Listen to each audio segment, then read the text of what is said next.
রসুলের জানাজার ইমামতি কে করলেন? জানাজার কোন ইমাম ছিলেন না, রসুলের জানাজার কোন ইমাম ছিল না।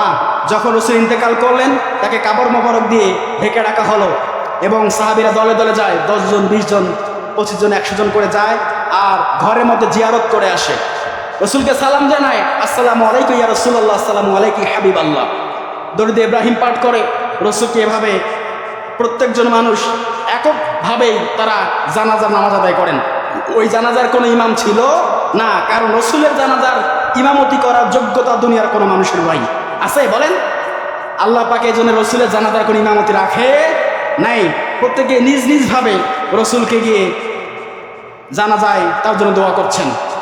অনুরূপভাবে যখন সাহাবীরা গেল, সাহাবীদের পর থেকে মহিলারাও তার জানাজায় শরীক হয়েছেন। আমাদের দেশে এখন মহিলাদের জানাজার সিস্টেম নেই, আছে বলেন? ওই সময় রসুল সাল্লাল্লাহু আলাইহি সাল্লামের জানাজায় মহিলারা উপস্থিত ছিলেন। এরপর শিশুজন বালক যারা আছে, বালক বালিকা যারা আছে, তারাও রসুলের জানাজায় উপস্থিত হয়েছেন। যারা গোলাম ছিল, যারা দাসী ছিল, তারাও রসুলের জানাজায় উপস্থিত হয়েছিলেন।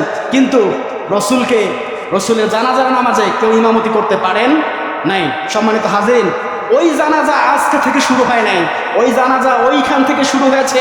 রসুল যেই দিন ইন্তেকাল করেছেন ওই দিন সাহাবীরা এককভাবে পৃথকভাবে তার জানাজার জন্য দোয়া করেছেন, রসুলকে সালাম জানিয়েছেন, দরুদ শরীফ পাঠ করেছেন।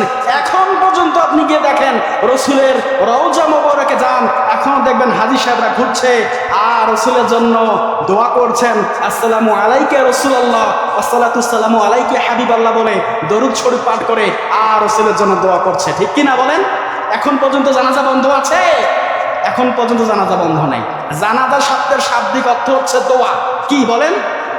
জানাজার শব্দের অর্থ কি? দোয়া। আমরা রসুলের জন্য দোয়া করছি। দরুদ শরীফে আপনি যদি নামাজের মধ্যে দরুদ ইব্রাহিম পাঠ না করেন, আপনার নামাজ আল্লাহ পাক কবুল করবে না। ওটা আসমান আর জমিনের মধ্যবর্তী স্থানে ঝুলন্ত অবস্থায় থাকবে। আপনি যদি আজানের মধ্যে রসুলের নাম না নেন, ওই আজান আল্লাহ পাকের দরবার পর্যন্ত পৌঁছাবে না। রসুল সাল্লাল্লাহু আলাইহি সাল্লাম ইন্তেকাল করে গেলেন।